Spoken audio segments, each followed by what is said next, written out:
everybody, Tyre Metalhead Weatherman here. Hopefully everyone's doing well, having a good start to the week here.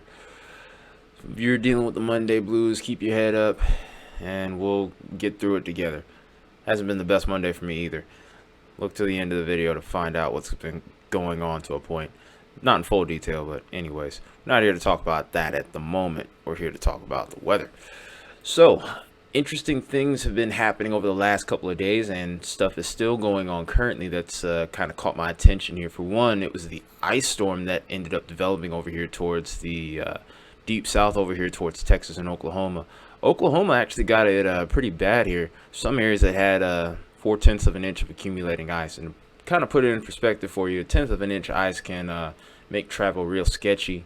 Once you get to about 1/4 inch ice, you start worrying about the threat of power outages. So to see that we got so much snow over here towards eastern Oklahoma, in particular towards Purcell, that is a bit troubling. We've also had reports of ice in Arkansas, parts of Kansas, and in particular around Missouri today as well. Thankfully, a lot of this has now changed over to rain, and because of that, these ice storm warnings that we once had earlier have now been allowed to expire here. But we still have ongoing ice right now. Actually, I actually do plan to talk about this storm post-mortem once this is all said and done, but we're going to continue to see this ice become prevalent as we continue to go through the next couple of days here as the storm moves off to the north and east.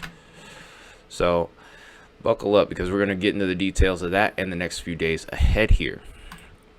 So starting out with the NAM, we're going to go ahead and take a look at what our current picture is right about now. And for right now, it looks like the ice has died down momentarily, but later this evening we are expected to see a bit of an uptrend here as we start to have those surface temperatures kind of cool off a bit. But what's unique about ice is it's often a warm layer in the middle part of the atmosphere that's above freezing that ends up causing trouble here. And we see that here in this QT chart.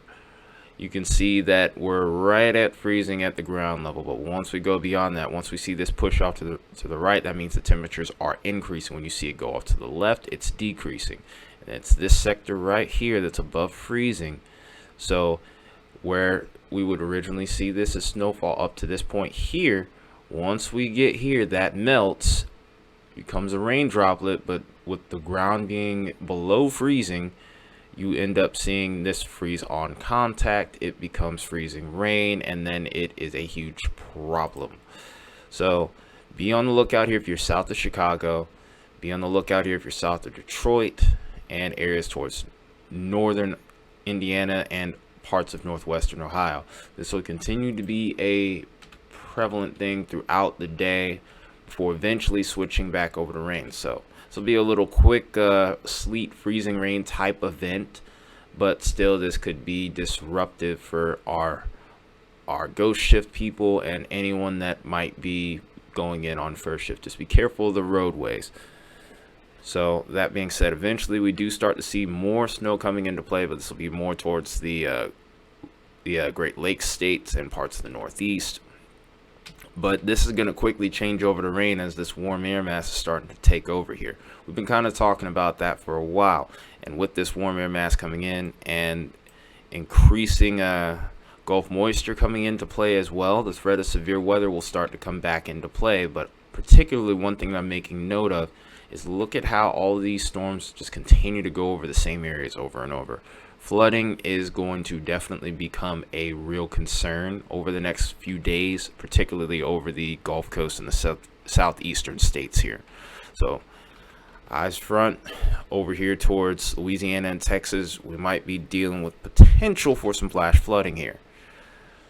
So we'll go ahead and get into the snowfall and mainly the freezing rain totals, and then we'll kind of go on from there.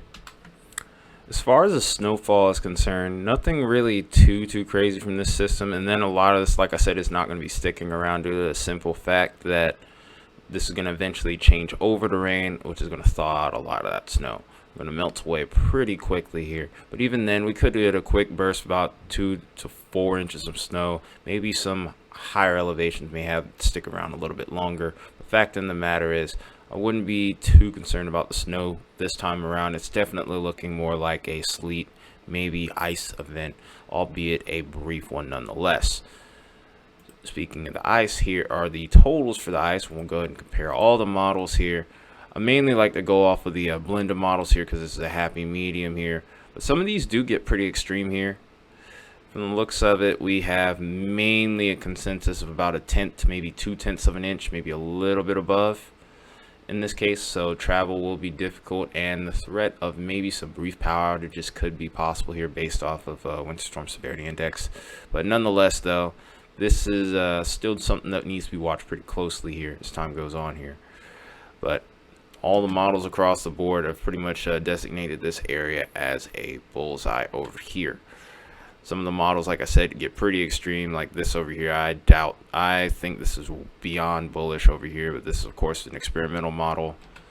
But yeah, a good number of these models here continue to show a area of congruency here amongst the Michigan, Ohio, and Indiana tri-state region. But it's pretty much the main things that we'll be concerned with there.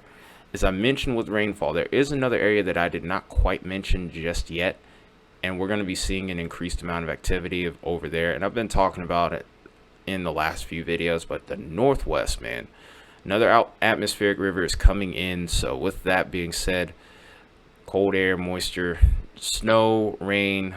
There actually even has been a couple severe weather reports here with a couple of wind damage reports just off the Southern California coast here. Also, flooding is also a concern over here as well with those storm systems, because basically what we're going to end up seeing here, and I'll show you in a little bit, these are going to be tracking in from the northwest and then just kind of pushing off to the southeast for a bit here. This is pretty much how this pattern is going to play out at this point. So that being said, we're going to go ahead and now take a look at our day 2 outlook for excessive rainfall. And what do you know? There's our bullseye right there. It's a moderate risk on day 2 over here towards the Texas-Louisiana line here in particular. But Alexandria, Shreveport, you're in there as well. So be on the lookout for some potential flash flooding here. Because like I said, what we saw in the model definitely looks like a classic example of training, where we see multiple showers and thunderstorms going over the same areas over and over again. So this is what we have on day 2. And then we go to day 3. That area actually has expanded and pushed also off to the east here now. So starting to get parts of Mississippi in the action here. The capital, Jackson, is in there. Hattiesburg is in there as well. Starkville. And now we're starting to get into parts of Alabama as well. For right now, when we get to day 4, the certainty isn't quite as high, but now we're getting Birmingham. We see New Orleans in the fold. Atlanta's just on the cusp of this, so could be a big washout here as we head towards the end of the week. And then Knoxville, Tennessee, you got to be watched over as well, and others.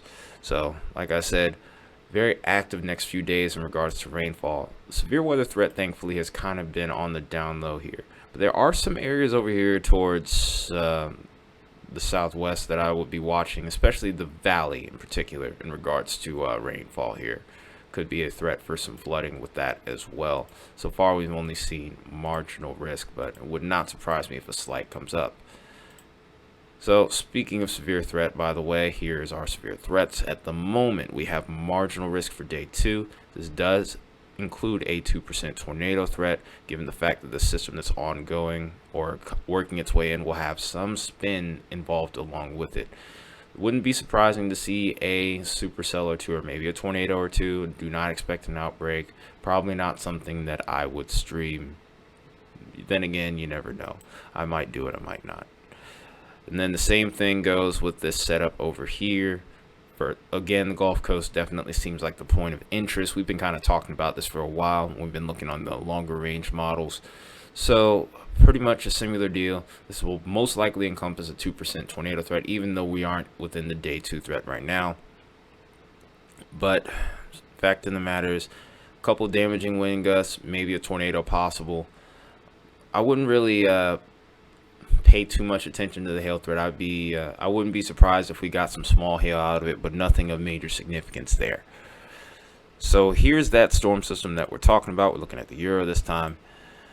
Euro and the GFS are pretty much in good congruence here, so I'm not really going to do the whole split screen thing tonight. But here's that upcoming storm system. almost tries to take a shape of a cutoff low, but it takes a little branch of this jet stream here.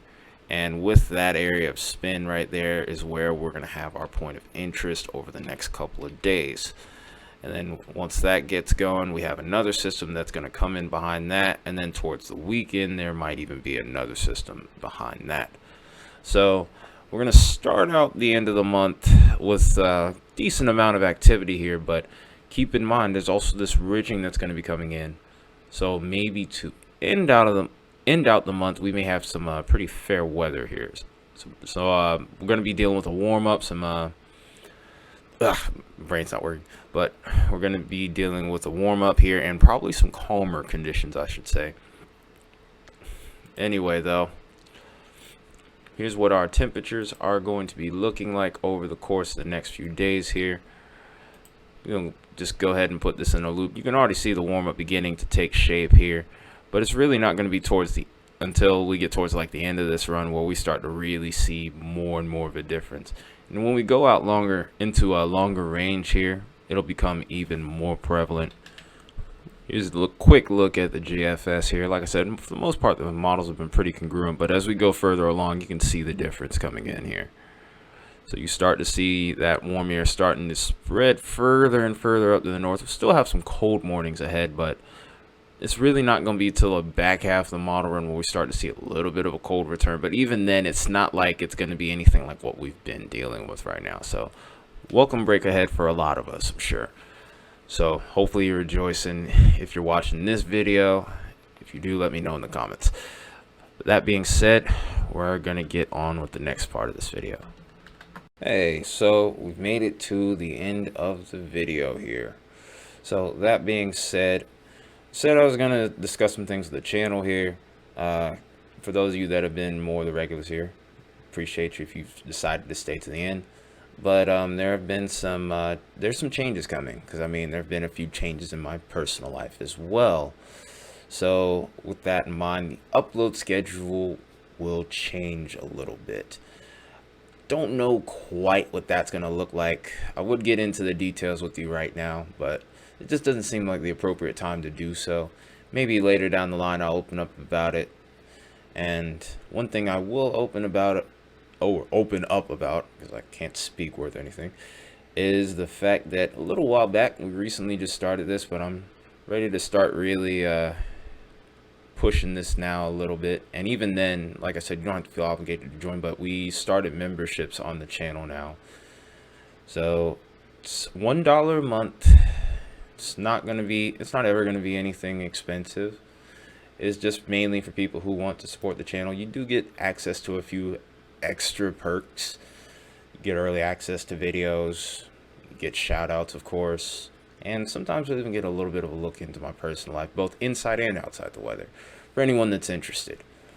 And then of course there's two tiers right now. There's a second tier. It's $2 where you can we can have more of those weather discussions and even personal Q&As. But yeah, that's just kind of a way to help support the channel. Also, of course, there's the super chats and the super thanks, because I mean there might be some uncertain times ahead, but I think I'll be fine for the most part. And even then, I appreciate you guys' support.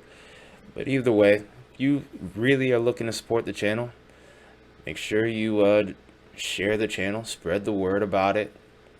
The goal this year is to hit 1,000 subs anyway, so either way, definitely could use your support, of course, and anyone else that you can get on board here. Obviously, as far as content is concerned, memberships doesn't change anything. The forecast and the live stream or the weather live streams, that's always going to be free. That's not going anywhere, just like we aren't going anywhere. The issues that are ahead here, it's not going to beat us, so we're going to be fine here.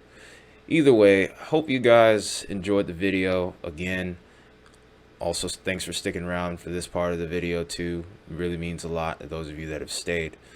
And then furthermore, well, like I said, just take care of yourselves. I'll see you guys very soon. That's a fact. Until then, it's been Metalhead Weatherman. Put those horns up, and I'll see you next time.